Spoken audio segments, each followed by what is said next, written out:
Boa noite a todos. Vamos dar início aos trabalhos da nossa casa e eu passo a palavra a Samanta, que vai ler uma página do livro Pão Nosso. Direito sagrado, porque a vós foi concedido em relação a Cristo, não somente crer nele, mas também padecer por ele. Paulo.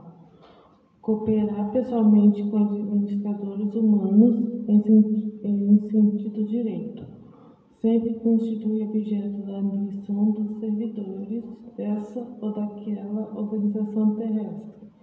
Ato invariável de confiança. A partilha da responsabilidade entre o superior que sabe determinar e fazer justiça e o subordinado que sabe servir. Institui a base de harmonia para a ação diária. Realização essas que todas as instituições procuram atingir. Muitos discípulos do cristianismo parecem ignorar aquilo. Em relação a Jesus, a reciprocidade é a mesma, elevada ao grau máximo, no terreno da fidelidade e da compreensão. Mas o entendimento do programa divino significa maior expressão e testemunho individual no serviço do Mestre.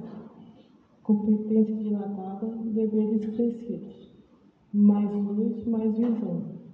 Muitos homens, naturalmente aproveitáveis em certas características intelectuais, mas ainda em termos da mente, desejariam aceitar o Salvador e crer nele, mas não conseguem de pronto semelhante edificação íntima, em vista da ignorância que não removem dos caprichos que acariciam. Falta-lhes a integração no direito de sentir a verdade de Jesus, e que somente conseguirão reagir ao que se fazem dispensar. Todavia, o discípulo admitido aos benefícios da crença foi considerado digno de conviver espiritualmente com o Mestre. Entre eles, o Senhor, já existe a partilha da confiança e da responsabilidade. Contudo, perseveram as alegrias de Belém e as glórias de Cafarnaum. O trabalho da fé se desdobra maravilhoso, mas sobrevindo a visão de angústias da cruz. Muitos aprendizes fogem, receando o sofrimento e revelando-se indignos da escolha. Os que assim procedem categorizam-se à conta de lobos, porquanto subtrair-se a colaboração com Cristo é menosprezar um direito sagrado. Obrigado, Samanta. Então, a palestra hoje está a cargo do nosso amigo Felipe, com o tema bem-aventurado os mansos e os pacíficos. Vamos fazer a nossa prece e em seguida passar a palavra para o nosso irmão. Então vamos orar. Querido Jesus, bondoso amigo, abençoa cada um de nós, no nosso dia a dia, no nosso trabalho, nos nossos lares, com nossos familiares. Abençoa o Felipe, que vai fazer a palestra para todos nós, e vamos orar a oração que Jesus nos ensinou. Pai nosso que estais no céu, santificado seja o teu santo nome. Venha a nós ao vosso reino. Seja feita a tua vontade, aqui na terra como no céu. O pão nosso de cada dia dai-nos hoje, Senhor. Perdoa as nossas ofensas, assim como nós perdoamos a quem nos tem ofendido. Não nos deixei cair em tentação, mas livrai do mal. Amém. E assim, Senhor, passamos a palavra para o Felipe.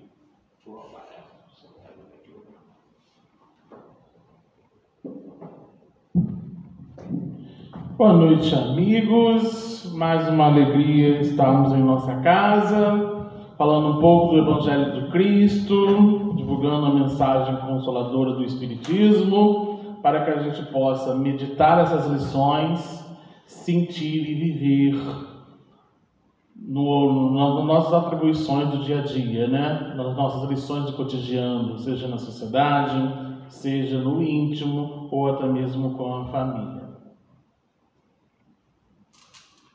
Hoje nós vamos falar um pouco sobre as bem-aventuranças, mas no capítulo 9 do Evangelho, que é bem-aventurados os mansos e os pacíficos.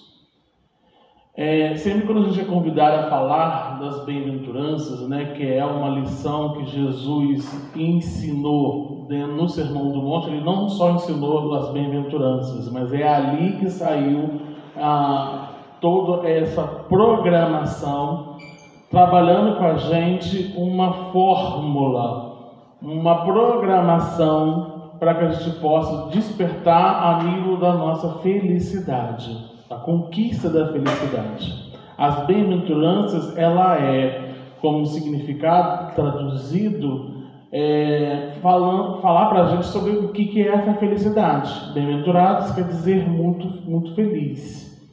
E ele traz para a gente uma programação, ele traz uma organização para que a gente possa ser feliz. A gente sabe muito bem de que lá no capítulo 5 do Evangelho, ele já traz para a gente de que a felicidade não é deste mundo, mas ele quer dizer justamente de que a felicidade que ele está se referindo é justamente essa felicidade pura, felicidade plena, que nós vamos falar um pouquinho no decorrer do nosso estudo da noite de hoje. Então, as bem-aventuranças no Sermão do Monte, e é importante, eu sempre falo disso quando a gente está nessas oportunidades de falar sobre Jesus. Jesus, o único título que ele aceitou foi justamente o título de mestre, e ele já trazia toda uma organização didática.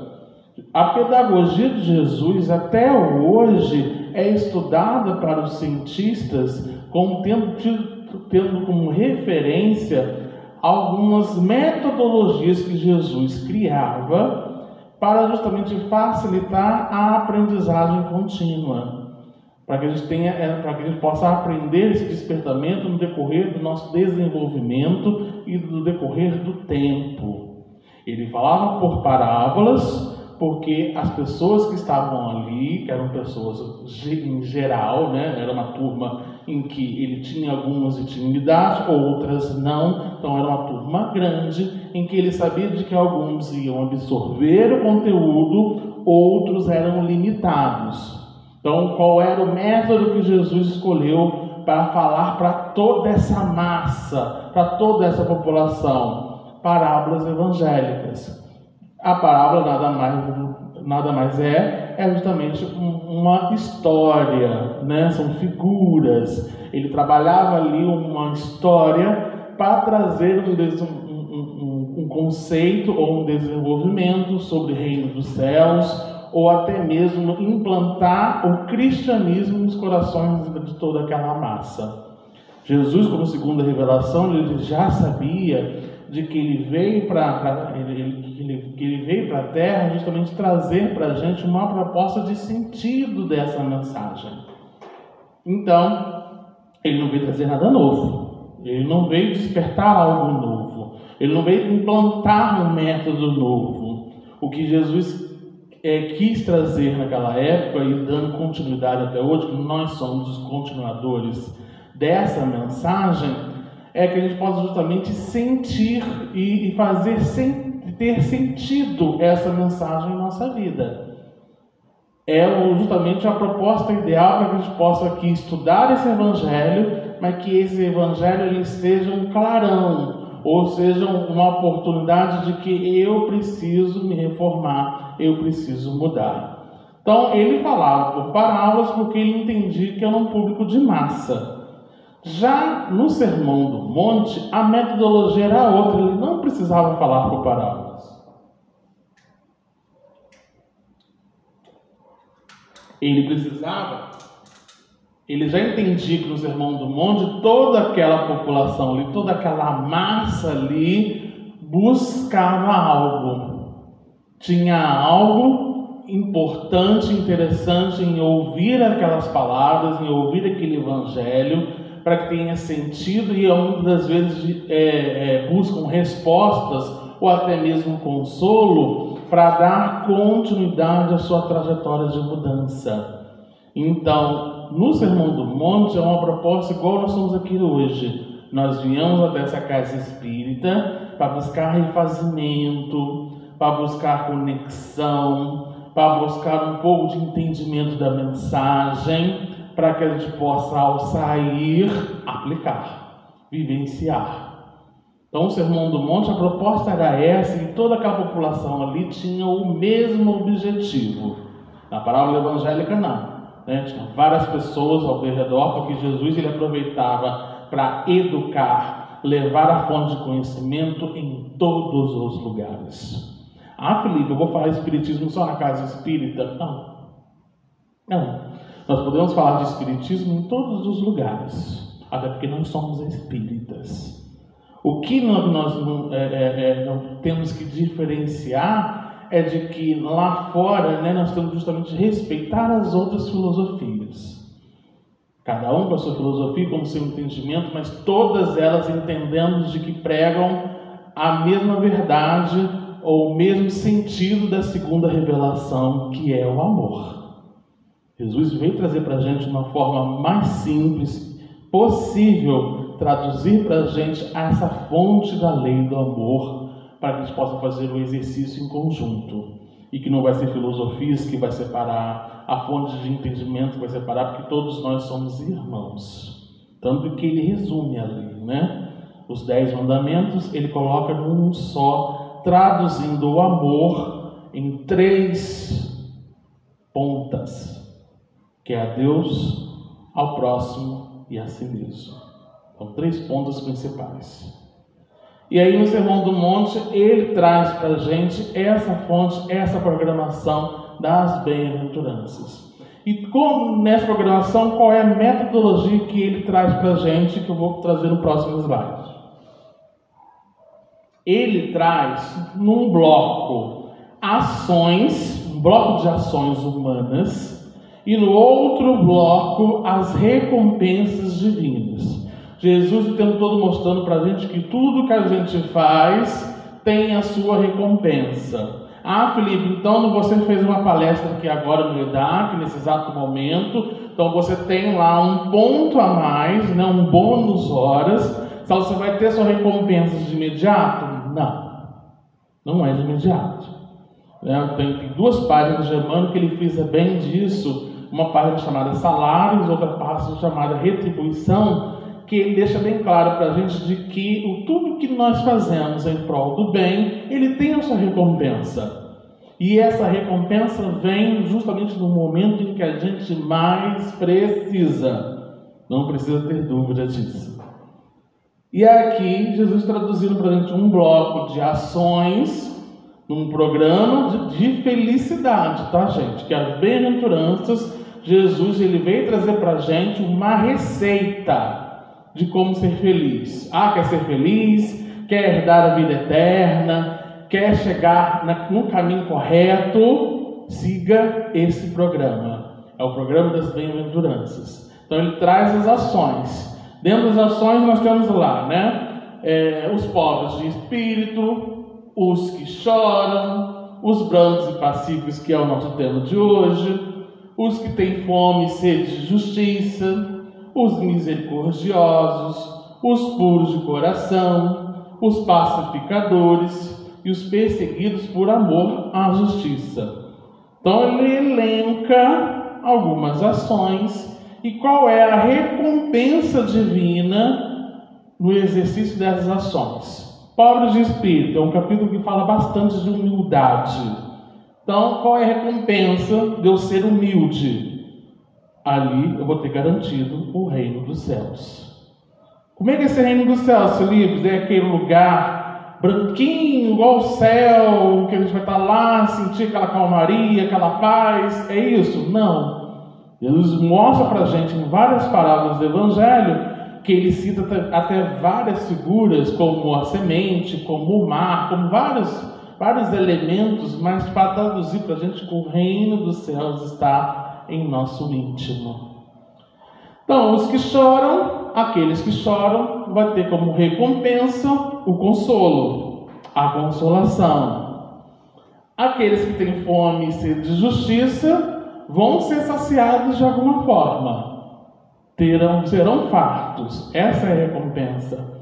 Os misericordiosos terão misericórdia, os puros de coração verão a Deus, os pacificadores serão chamados filhos de Deus, e os perseguidos por amor à justiça também vai ser o reino dos céus como uma recompensa. Só que hoje o nosso estudo está pautado ali, entre brandos e pacíficos que herdarão a terra. Então vão herdar a terra os brandos e pacíficos. E aí quando a gente fala de bem-aventurados os mansos, ou os mansos e brandos é a mesma coisa, tá, gente?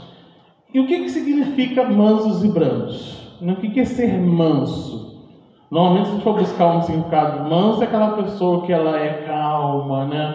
Que ela é tranquila, ela fica ali, muitas vezes até um pouquinho mais lenta, fica no mundinho dela, no tempo dela, né? Esse manso não é bem essa característica que o Jesus quis trazer para a gente, de uma pessoa que é ociosa, uma pessoa que é muito tranquila, né, muito calma, né? E o pacíficos, a gente já tem a referência da paz, né? Da gente fazer a construção da paz íntima, traduzindo até a alusão do Nando Cordel, que traz para a gente de que a paz do mundo começa em mim, não é isso? E aí, meus amigos, só pegar aqui.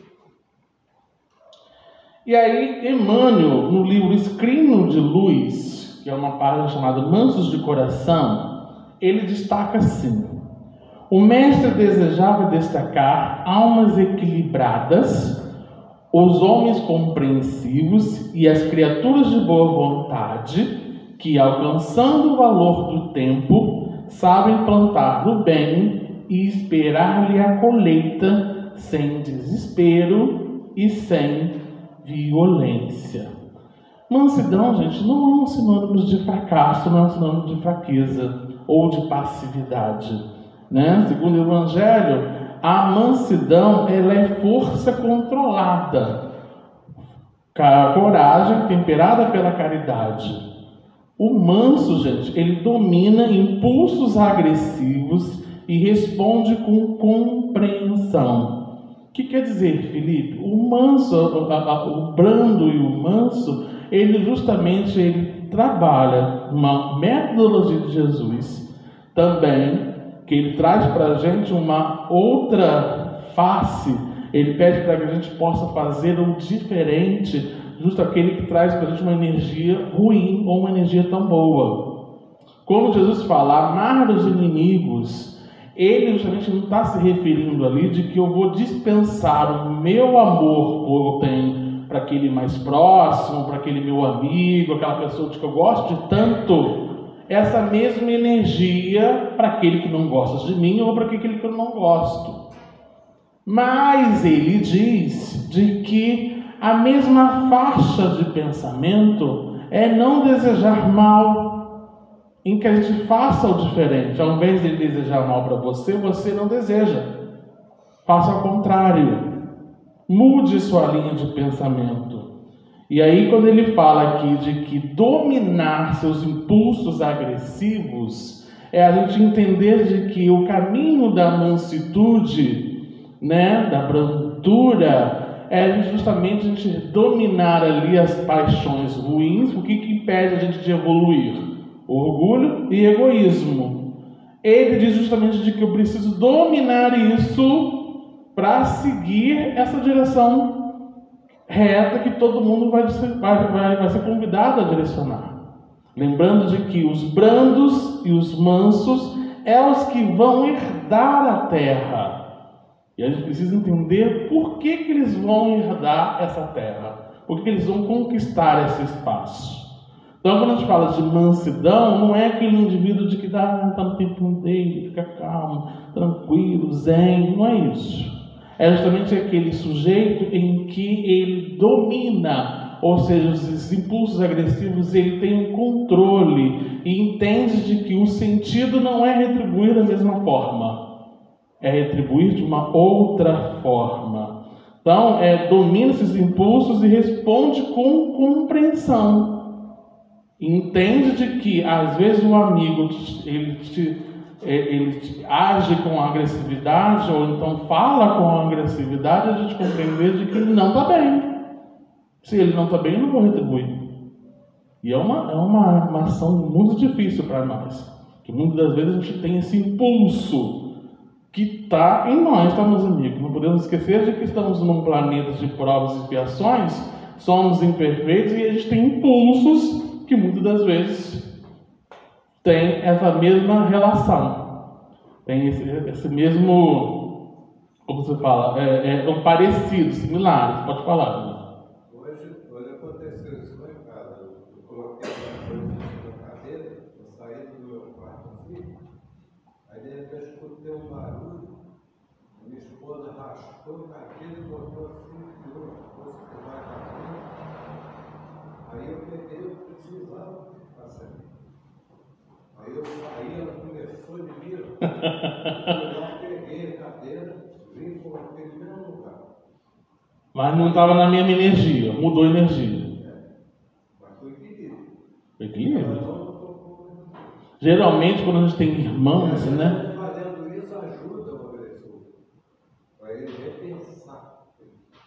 Geralmente, quando a gente tem irmãos, né? Irmãos é danado, né? Às vezes um pega o item do outro, aí começa aquele clima, né, de desavença.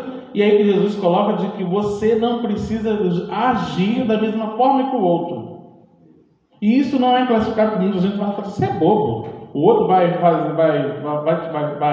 levantar agressividade e você vai levantar de outra forma.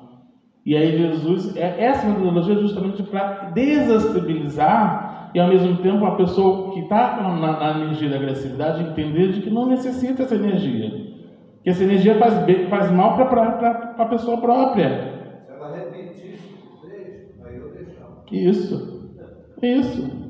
Mas a lição funcionou. E aí quando a gente fala de pacificação, né, quando a gente fala dos pacificadores ali, que ele coloca que serão chamados filhos de Deus, é a gente entender de que o pacificador, ele semeia, ele é o semeador do entendimento. Dentro de um conflito, dentro de uma discussão, o pacificador está semeando ali uma compreensão, um entendimento, uma fonte de diálogo. E aí nós vamos dar prosseguimento, entendendo que no capítulo 9, no item 4, deixa claro para a gente de que a mansuetude, ele é o irmão da humildade. O último trabalho que a gente fez aqui, o estudo que nós desenvolvemos na casa, nós falamos um pouco do orgulho e da humildade. E a humildade é justamente ali um pilar do cristianismo. E o que é entender essa humildade? A gente entender de que a gente não precisa de muito para seguir o nosso caminho, nosso objetivo. Porque nós entendemos de que o nosso objetivo aqui é o nosso melhoramento progressivo, porque todos nós somos melhores do que éramos lá atrás, melhoramos bastante, e na próxima vamos melhorar ainda mais. Nosso melhoramento progressivo é o nosso objetivo de encarnações, de vidas, de existência. E a humildade e a caridade são pilares importantes para o cristianismo. Se eu sou cristão hoje, preciso entender de que a humildade e a caridade, ela é uma base que sustenta todo esse pilar. E a humildade é justamente entender de que nas ações mais simples, não é à toa de que a trajetória de Cristo, em vários momentos, ele representa para a gente que ele não precisou fazer muito, mas que ele aproveitou as oportunidades que foram dadas para ser feita. E a mansuetude é isso, é o irmão, né? É como se fosse o irmão da humildade. né? E aí, repetindo, essa mansitude é justamente dominar esses instintos, esses impulsos agressivos que muitas vezes desenvolvem nós. Nós vamos falar um pouquinho da cólera em seguida, que desenvolve em nós, para que a gente possa justamente ali fomentar uma cultura de paz, uma cultura de paz íntima. Porque a gente fala muito de paz, que é linda. O Oriente podia traçar a paz lá no Oriente, lá nos Estados Unidos, em vários lugares. Mas não adianta eu ficar preocupado com todo mundo se no meu íntimo eu estou em guerra. Se no meu íntimo eu estou pensando lá no ódio que eu estou do meu chefe, ou no ódio que eu estou da minha família. E é aí que a gente fala da proposta de sentido. E aí quando a gente fala de que vai herdar, os mansos e os pacíficos vão herdar a terra, nós vamos lembrar um pouquinho lá da classificação dos mundos. Rogério está aqui, um pouco da aula do estudo sistematizado da doutrina espírita, que está em dia novo, está na segunda-feira, para que a gente possa entender o seguinte: mundos primitivos, nós já passamos por eles, nós não estamos passando mais, teve uma transição, e aí nós estamos num mundo de expiação e provas. Mundo imperfeito, mas que tem uma dualidade constante em nós de bem e mal. O tempo todo conosco tem ações que voltadas para o bem e tem ações voltadas para o mal. Isso está em nós, né? Convém a nós o quê? Como melhoramento progressivo, a justamente fomentar ou então dar prosseguimento à semeadura do bem em todos. Mas ainda tem um pouco de maldade em nós, né? Nós temos muito orgulho ainda, nós temos muito egoísmo ainda, isso está em nós. Mas notem, que tem transição. E quando a gente fala de transição, nós estamos justamente naquela etapa ali, segunda, da transição, saindo de expiações e provas e indo para a regeneração. E aí eu falo várias vezes aqui, o que muda? O que vai mudar eu saindo de expiações e provas e indo para a regeneração? Bem, o mal continua, mas o mal aqui eu começo a questionar, começa a incomodar, começa justamente ali a gente entender de por que eu estou fazendo isso, porque não mudo essa linha de raciocínio, porque eu não faço algo para que eu não possa continuar preso ou continuar com essa mesma linha de pensamento. A regeneração, ela nos faz esse convite à mudança. Regenerar implica mudar. Então, justamente vai recalcular a rota na regeneração a todo tempo. E transição, meus amigos, para a gente entender essas transições que acontecem, implica momentos de crise. O que quer dizer isso? O mundo hoje mudou. Quando na transição ele vai continuar mudando e nós vamos continuar mudando. E a transição ela vai acontecer com todo mundo, porque ela entra num período de crises. E aí que a gente começa a ter um entendimento, lá no capítulo 5, o maior capítulo do Evangelho, em que os Espíritos diz para a gente 2 caminhos a ser seguidos, que é a dor ou o sofrimento. E aí, se eu escolho o sofrimento, eu vou ficar reclamando até as próximas encarnações. Nada tá bom para mim, nada tá legal, por que comigo, por que com o outro? Aí sempre vai entrar nessa linha de pensamento e que não vai sair nunca do nosso pensamento, porque a gente escolheu sofrer. Porque no capítulo 5, sofrer é opção. Se eu sofro hoje, eu estou sofrendo isso, eu quero, eu busco isso, né? Eu falo muito para muita gente hoje, quando a gente fala dessa questão do mal e do bem, né? Kardec ele faz uma pergunta interessante no final, na última parte do Livro dos Espíritos. E ele fala justamente por que a gente alimenta tanto mal, né? Porque a gente justamente é ali que consome. É nós que estamos alimentando isso. Nós que buscamos esse mal. Esse mal é intrigante, é ousado, aparece, gostamos, mas é o bem que vai preponderar. É ele que vai dar para a gente uma proposta de sentido de caminharmos juntos. Então, compete a mim, se estou vendo um mal que é legal e eu desligar lá na televisão, eu já estou fazendo a minha parte. Felipe, tem que sempre desligar a televisão. Não é isso. A regeneração é de compreender de que aquilo ali não me faz bem. Não me faz bem ver isso. Não me faz bem eu ler isso, então estar atuando nisso. A regeneração é isso. Então, quando a gente passa pela transição da regeneração, é isso. Mas, Felipe, aqui tem mansos e pacíficos, aqui tem os brandos e os pacíficos, lembrando de que o manso, ele domina esses impulsos agressivos, né? Mas para a gente alcançar esse mundo feliz que vai herdar, é aqui.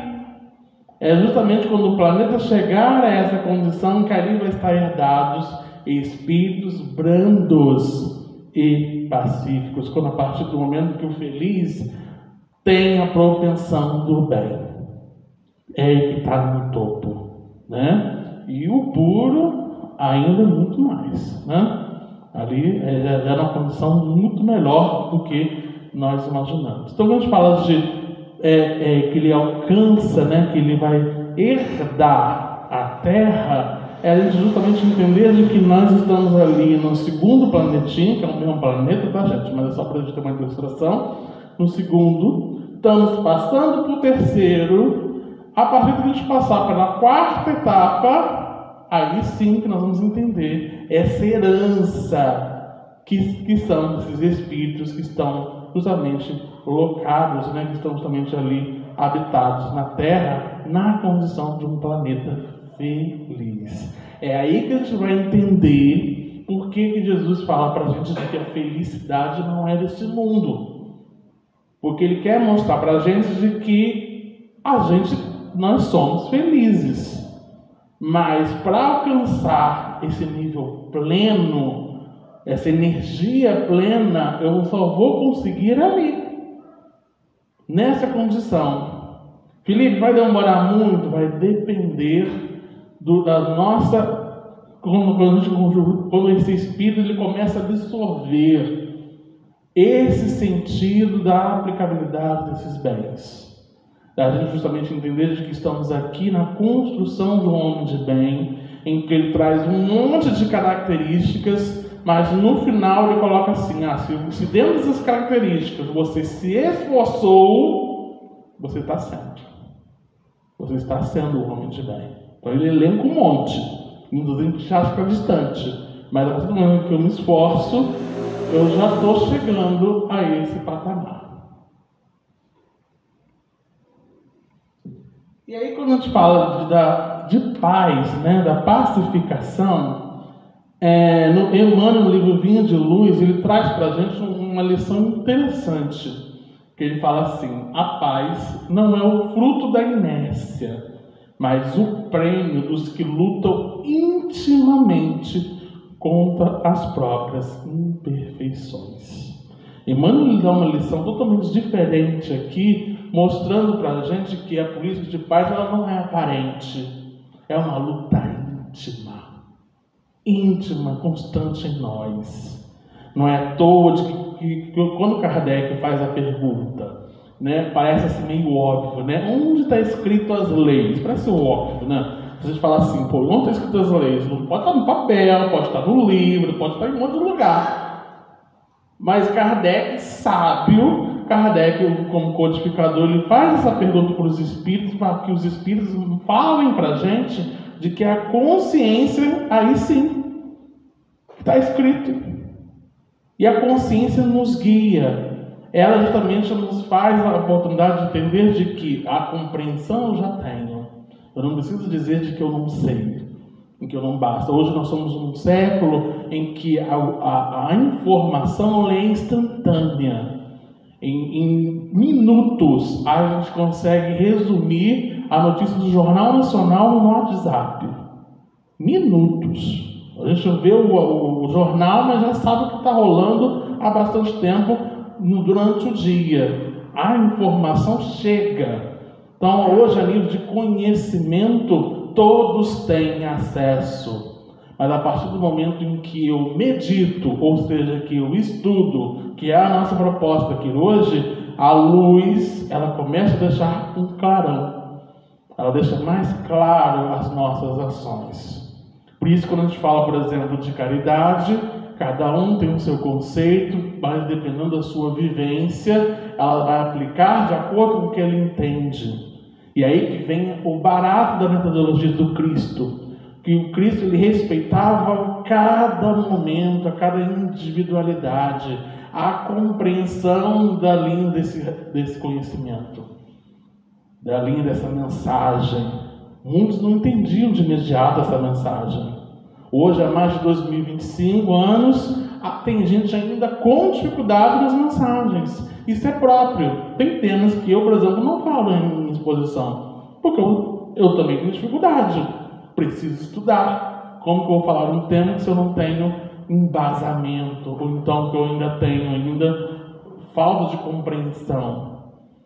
Mas hoje, estar aqui, estudamos um pouco para refletir que numa próxima oportunidade, ou numa próxima casa espírita, quando eu falo esse tema, eu vou ter um clarão ainda maior pela vivência e pelo estudo que nós tivemos hoje.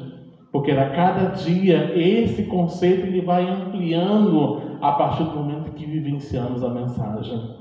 Então aqui ele coloca bem o nosso combate íntimo, essa luta íntima. Tem uma página de Emmanuel que ele também fala disso, do nosso combate interior. E não é um combate de guerra, é uma luta. Entender de que Felipe está aqui hoje numa representação da mensagem, entregando a mensagem, mas ele é um espírito imperfeito que luta num planeta em transição para que ele possa chegar à condição de dar continuidade a essa morada.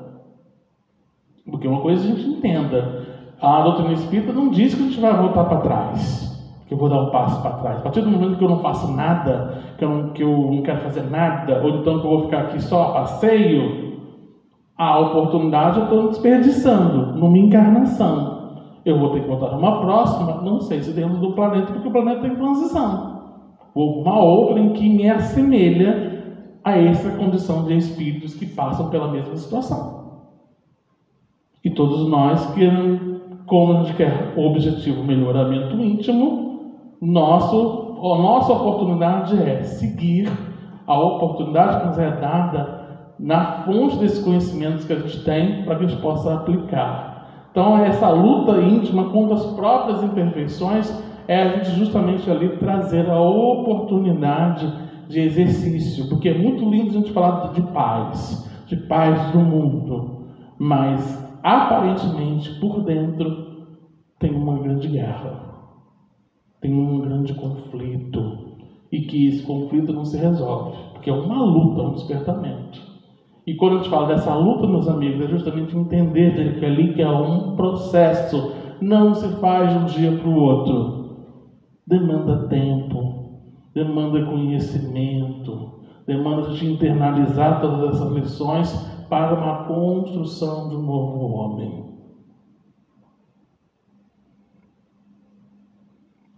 Também no capítulo 5 do Evangelho, no item 6, ele já começa a falar nas instruções dos Espíritos, traduzindo para a gente a afabilidade e a doçura. E ali, a afabilidade é um gesto de cortesia, né? Você trazer a cortesia, ser gentil, né? A gentileza. E ele fala, a benevolência para com os semelhantes, fruto do amor ao próximo, produz a afabilidade e a doçura que são a sua manifestação. E aí, quando a gente fala de benevolência, o que a gente lembra? A gente lembra quando Kardec perguntou para para os espíritos qual é o significado de caridade, segundo Jesus. E benevolência é o primeiro item. Benevolência para com todos. Benevolência é justamente difundir, é ampliar, é divulgar, é justamente aproveitar todos os momentos para espalhar o bem. Por isso que eu até trouxe uma plantinha aqui, para que ela cresça. Para que ela cresça nos corações, a gente semear o bem em todos os corações. Aproveitar toda a nossa oportunidade, gente, para semear o bem.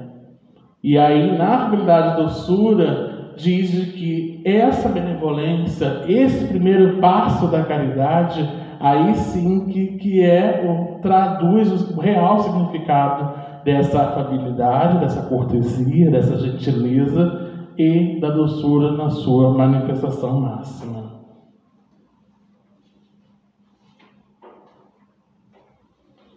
Nem sempre, também dentro do Evangelho coloca assim, nem sempre se deve fiar nas aparências, pois a educação e o traquejo do mundo pode dar verniz dessas qualidades.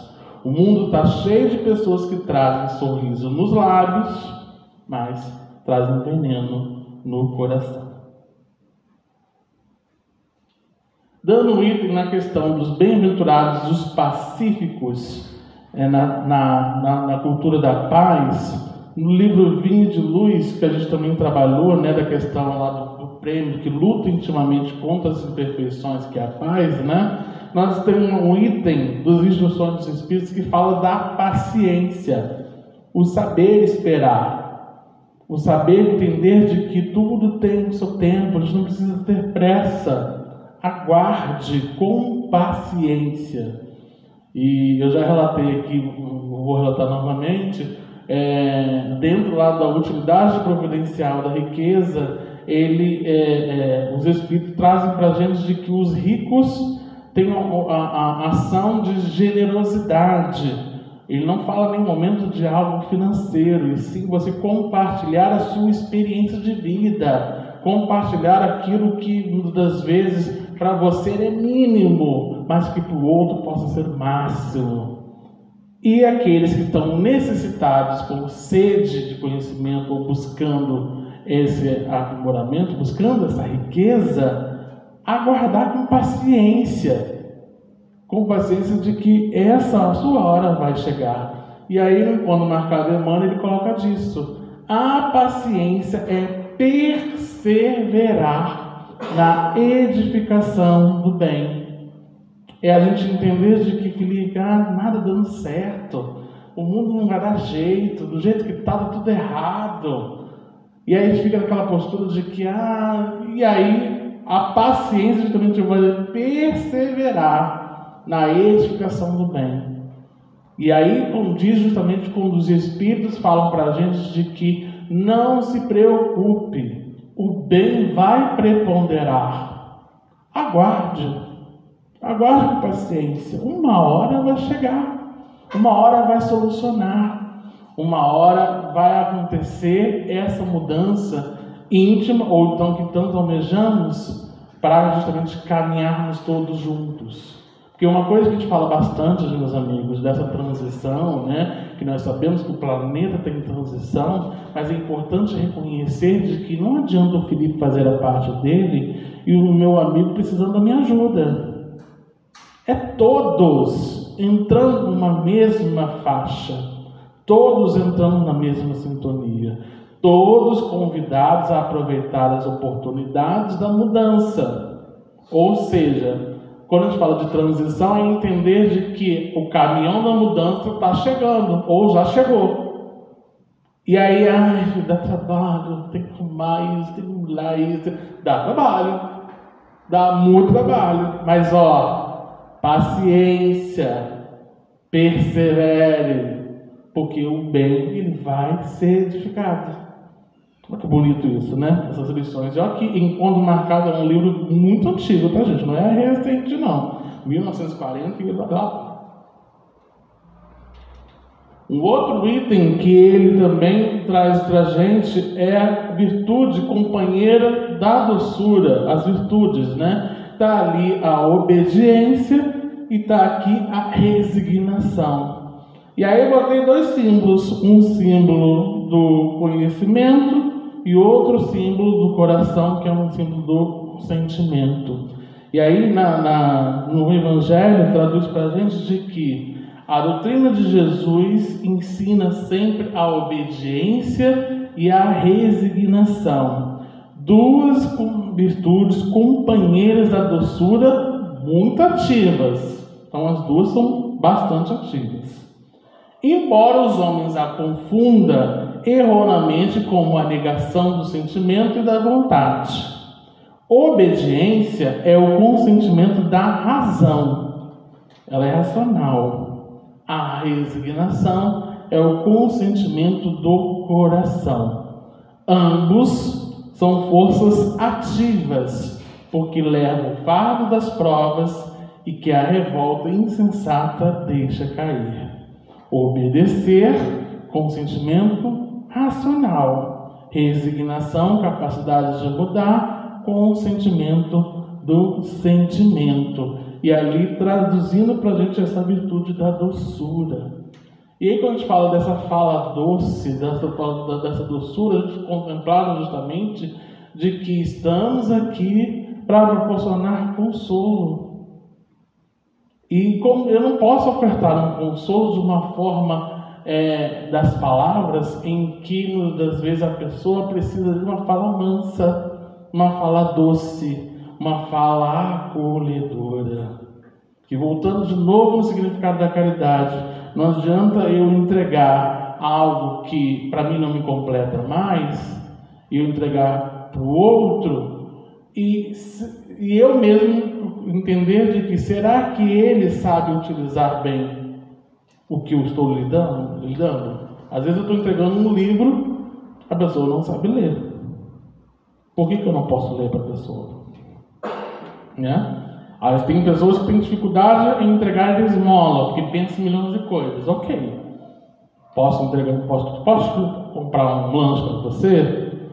Levar um lanche? Quer fazer um lanche aqui junto comigo? Olha como é que muda. E quando a gente fala dessa doçura, é justamente isso.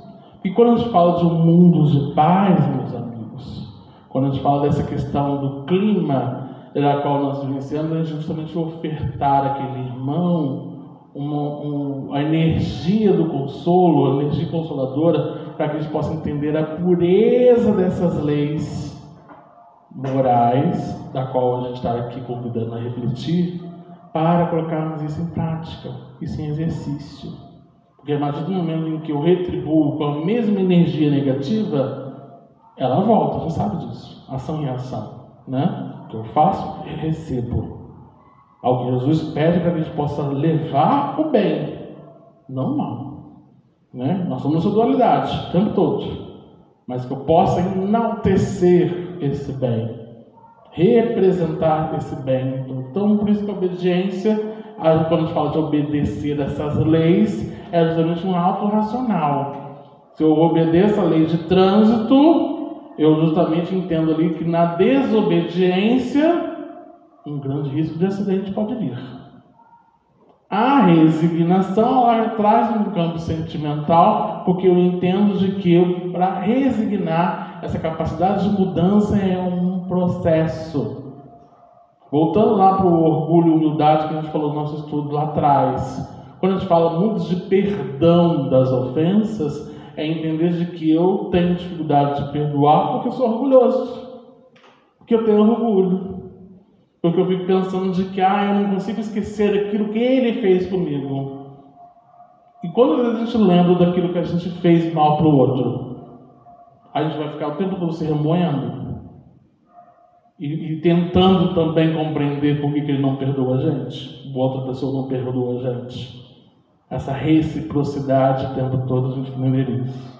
E quando a gente fala de cólera, que é o último item do capítulo, ele coloca para a gente de que o orgulho vos leva a julgar mais do que sois, mais do que a gente é.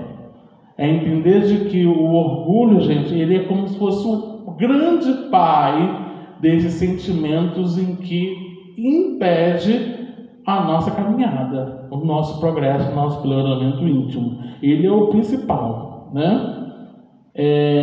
O homem colérico se volta contra tudo, a própria natureza humana. Se pudesses pensar que a cólera nada resolve, que lhe altera a saúde, importante isso da gente.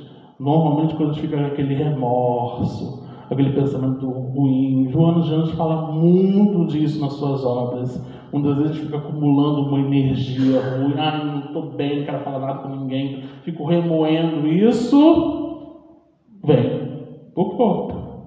Essa energia toda vai se desenvolvendo no corpo, altera a saúde, está aqui.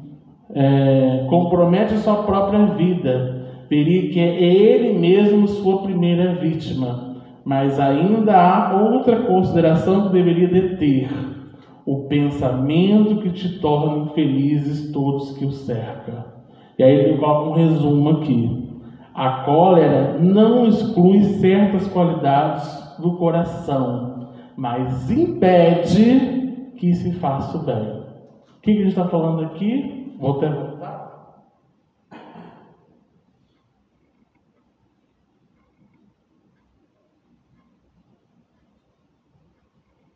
Na perseverança da edificação do bem, da guardada paciência, e ele fala assim: a cólera impede a gente agir para a gente dar continuidade a essa benevolência, né? Ele coloca muito bem disso. Impede que se faça muito bem e pode levar a fazer-se muito mal. Isso deve ser suficiente para incitar os esforços por dominá-la. E aí o último parágrafo coloca assim, que é do espírito Hahnemann. O espírita, aliás, é incitado por outro motivo, o de que ela é contrária à caridade e à humildade cristã. A partir do momento em que eu estou nesse pensamento colérico, é o contrário daquilo que justamente é o pilar da qual todos nós estamos guiando, que é a caridade e a humildade. Então, meus amigos, quando a gente fala bastante de bem-aventurados os mansos e os pacíficos, é entender que a paz, né, essa brandura, é justamente como esses instintos que há em nós, muitas vezes, dominar essas paixões, para que a gente possa prosseguir e trazendo o exercício dessa cultura de paz, mas entendendo que começa em mim, não no outro. Não pensar, tem que mudar o outro. Não, é em mim. A construção começa justamente em mim. Então, ser manso é ser forte o suficiente para escolher o amor.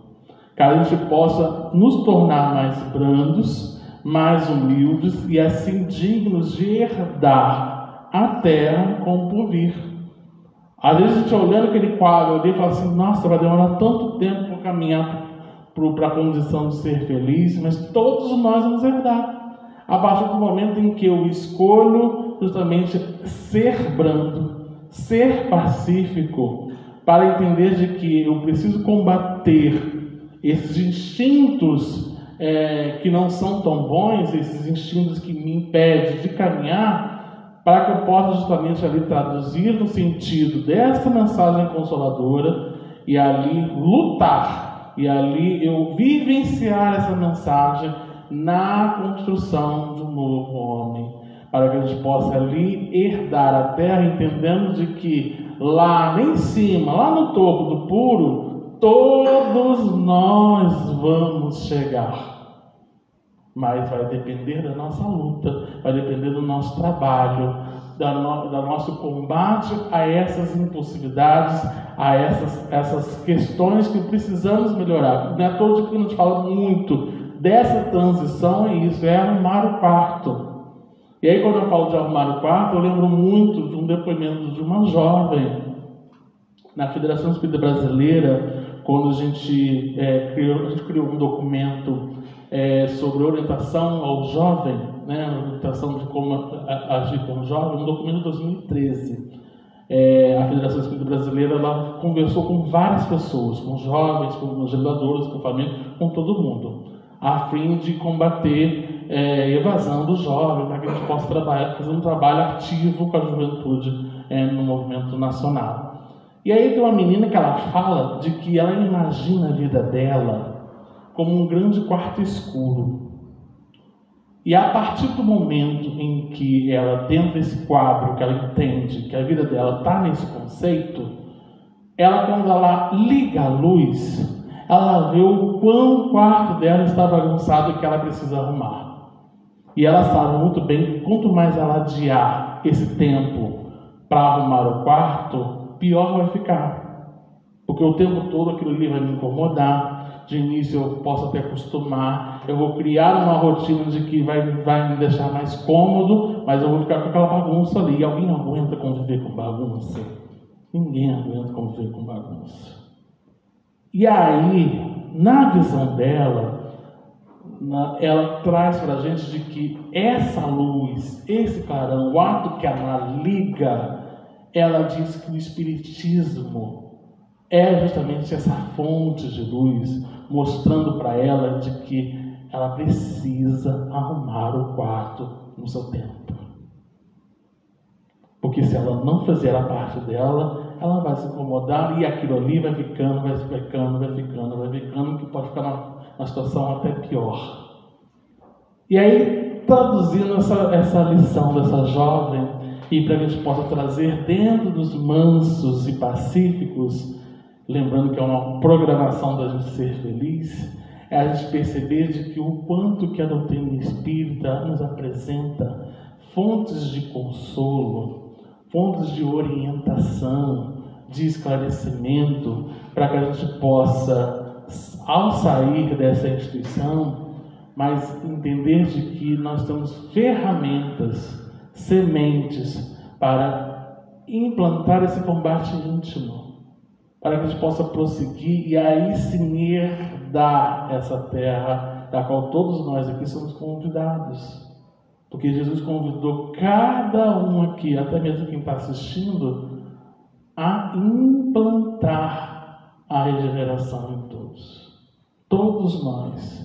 Implantar a semente do cristianismo nos corações.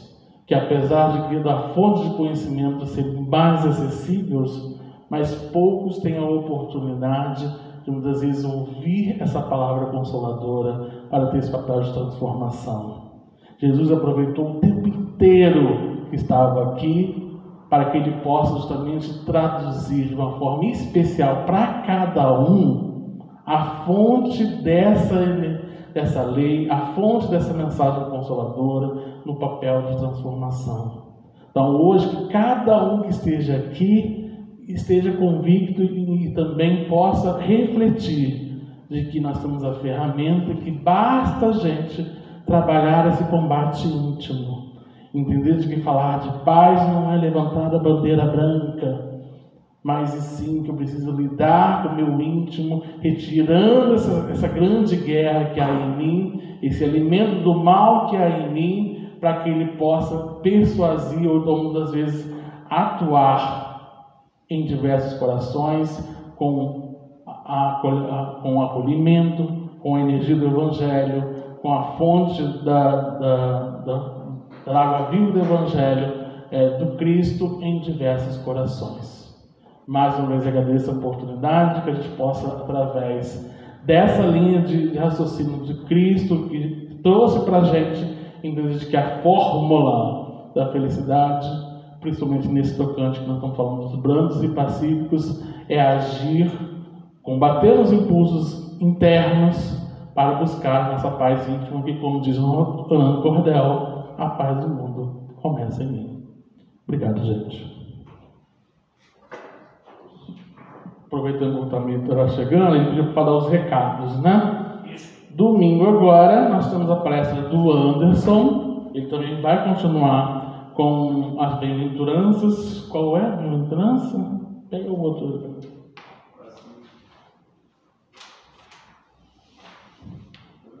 Não, os que têm olhos fechados, tá? Bem-aventurados que têm os olhos fechados. É uma página pequenininha, mas ele tem uma expressão bem interessante, tá? E na próxima quarta-feira, João Carlos vai estar aqui com a gente, aí sim, um item dentro do Bem-aventurados mansos e pacíficos, que vai falar sobre injúrias e violência. Ele vai dar continuidade àquilo que nós estamos falando hoje. Na próxima quarta-feira, a gente vai ter a continuidade dessa palestra em si, né? O estudo sistematizado da doutrina espírita, nós tivemos uma mudança de dia. Então, todas as segundas-feiras agora, a partir das 7 horas da noite, vai ter estudo também. Vai ter um estudo do Evangelho, que às vezes ele é online, às vezes ele é presencial também. E vai ter também um estudo sistematizado da doutrina espírita. Então, tem 2 estudos agora na segunda-feira. Então, quem deseja, o que é o estudo sistematizado da doutrina espírita? É o estudo em que você tem todas as 5 obras em determinado tempo, por exemplo, mansos e pacíficos. Nós vamos estudar nas 5 obras o item que tem esse tema, mansos e pacíficos. Então vale muito a pena, que é um estudo que ele forma trabalhador, mas é um estudo também de que a gente tem acesso às 5 obras básicas da doutrina espírita. No mais, tem também nós temos o Centro Espírita Caminho da Luz pediu para a gente divulgar, no dia 2 de agosto, é um sábado, Jacobson Trovão, que é uma referência na mediunidade, referência nacional na mediunidade, ele está fazendo uma palestra lá no teatro do Getúlio Vargas, aquele teatro ali, perto do Getúlio Vargas ali. Ele vai fazer uma palestra à noite com o tema da mediunidade. Então, os médiuns da casa, aqueles que desejam ter o conhecimento da mediunidade, tem um link de inscrição. Esse link já está nos nossos grupos, nós vamos divulgar também nas redes sociais. Quem desejar, a gente pode fazer a inscrição. Felipe, eu não sei mexer nisso e tal. Nos procure, a gente faz a inscrição para vocês também, tá? É um sábado, dia 2 de agosto, ele é à noite, 19 horas, tá bom? Então, Jacobson Trovão, uma referência nacional da mediunidade, vai estar aqui em Volta Redonda, dia 2 de agosto, ok? Agora sim, Otamir. Plantão de passe que tem toda segunda-feira pela manhã, de 8 às 9, não, ou 7 às 8? 8 às 9, e às sextas-feiras, às 5 horas da tarde, o Altamir está aqui. É 16? Ah, tá, 4 horas. Então, errei tudo, você viu? Não vou fazer de falar de novo. Então, de manhã, segunda-feira, plantão de passe, de 8 às 9. E na sexta-feira, de 4 às 5. Beleza. Obrigado.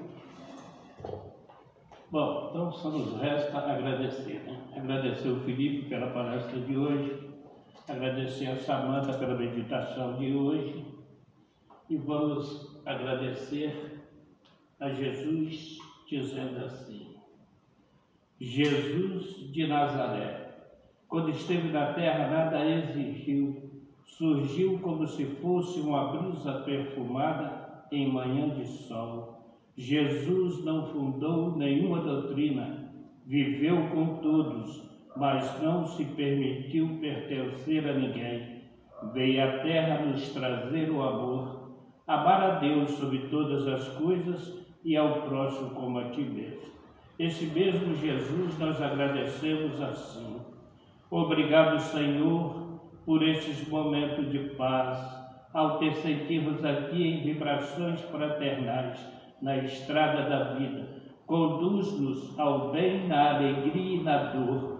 Que o amor seja a nossa bandeira de luz, amado Mestre Jesus. Muita paz a todos e uma boa noite a todos. Tanta luz